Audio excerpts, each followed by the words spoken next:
Dear students, let's continue the chapter from page number 19. So, Ranga was very well behaved and well aware as to who could benefit him.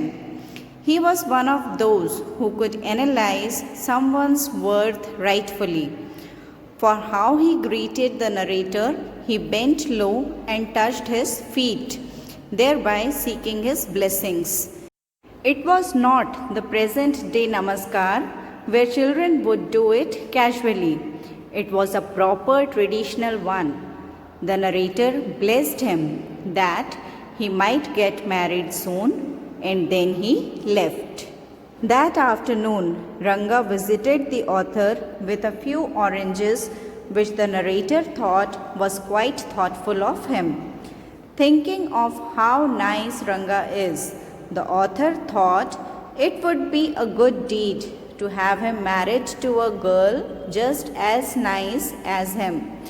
They chatted for a while, and then the narrator asked Ranga about his views on getting married.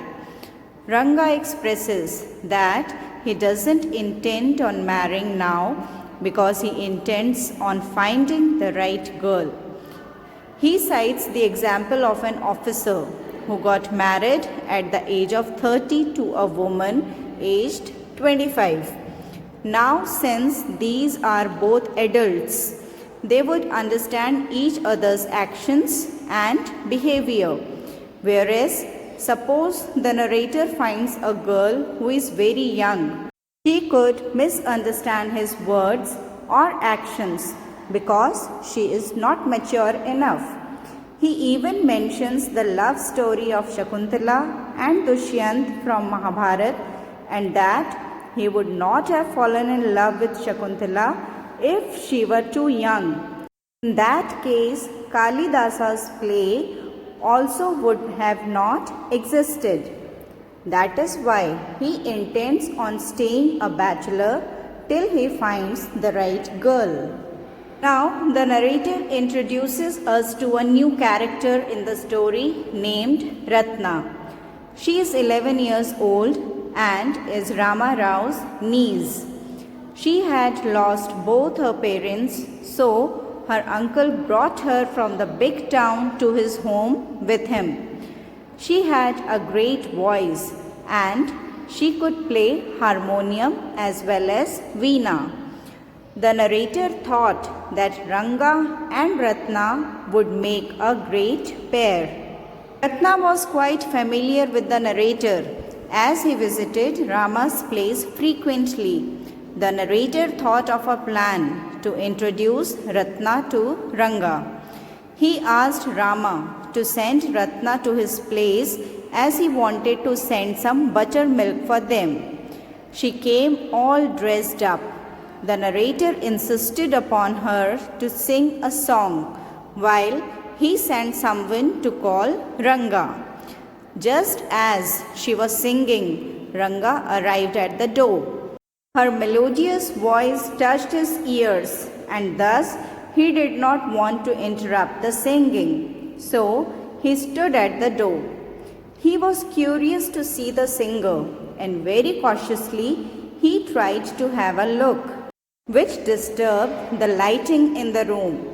On seeing a stranger, Ratna immediately stopped her singing. Narrator compares Ranga's situation to the disappointment of dropping a best quality mango on the floor just before having to truly enjoy it. It was as if something great had been stolen before one could fully enjoy it. Ranga asked the narrator why he called for him. Ratna was shy and thus looked downward, whereas Ranga glanced at her. There was an awkward silence in the room. After things went a bit awkward, Ranga said that he feels it was his coming that stopped the singing, so he must leave. However, he did not. The narrator makes fun of him because he had no intention of going back. He jokes about it and says one cannot expect actions and words to match in the Kali Yuga. After a few minutes of awkward silence, Ranga finally asked the narrator about the girl. Now, the narrator compares the situation with the infamous story of the he-goat and the lion, where he is the he-goat and Ranga the lion. The narrator replies very cleverly and intends on seeing Ranga's interest in knowing about Ratna. Thus, he says that who she is not of that much importance because he is already married and Ranga doesn't intend on marrying anytime soon.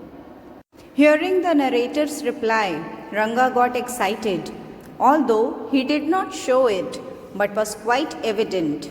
Full of hope, he asked if she isn't married yet, to which the narrator replies that she is, probably a year ago. Now Ranga was disappointed and disheartened. It was clearly all over his face. He went away quoting some verb. Our narrator, having staged certain liking in the mind of Ranga for Ratna, went on to complete his play. He went to the village Shastri and told him everything that had to be said and done. Then he met Ranga that afternoon and he carried the same disappointment on his face. Upon asking if it is a headache, the narrator tells him that they should go and see a doctor. Ranga insists that everything is fine with him and he is normal. Narrator very wittily makes a remark that he went through the same feelings when he was seeing girls for himself and immediately mentions that it could not be the reason for Ranga. Furthermore, he suggested that they go and see to a Shastri. If the stars, star means Guru for Jupiter and Shani for Saturn, if the stars are in their favor. Ranga went with him. On seeing Shastri ji, he implied not having seen the narrator in a long while, which is obviously not true, as they had met before the same morning.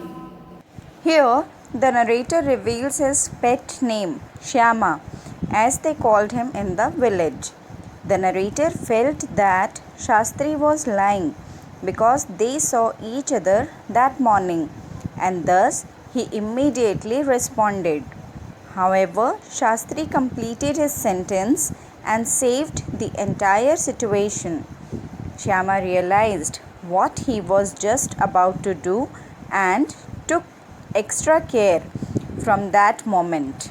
Shastri continued his role and acted surprised on seeing Ranga. The narrator asked the Shastri to take out all his tools to help solve whatever is going on in Ranga's mind with full authority. Shastri took out his essentials and told them that this is all ancient science, but he won't recite it now because then they both would get bored. But he does intend on telling it some other time. Shastri moved his lips while counting quickly and asked Ranga about his star, which he did not know. Shastri implied that it's manageable.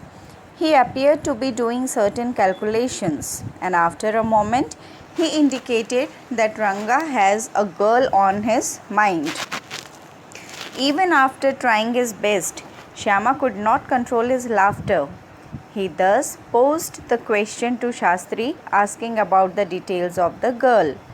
Shastri thought and replied that the girl is likely to have a name of something found in the ocean.